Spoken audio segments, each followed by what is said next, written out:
Assalomu alaykum aziz YouTube kuzatuvchilar va obunachilarimiz, barchalaringga bugungi juma ayyom muborak bo'lsin. Mana anchadan beri video qilmagan edim. Bugun endi hozir bioreaktorlarimizni ag'darish jarayoni ag'daramiz, xudo xolasa. Mana bioreaktorlarimiz ustidan oshqovoqlar chiqqan.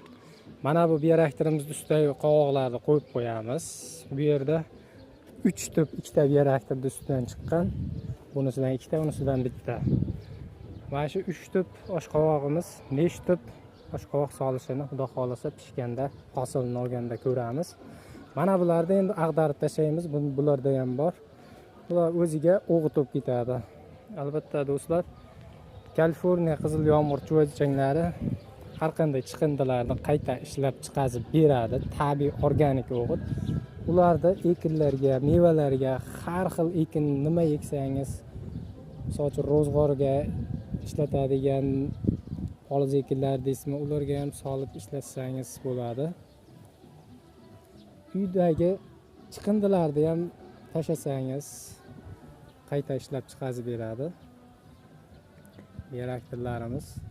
Do'stlar, endi buni ag'darib, xudo xolasa ustiga yangi ozuqa solamiz.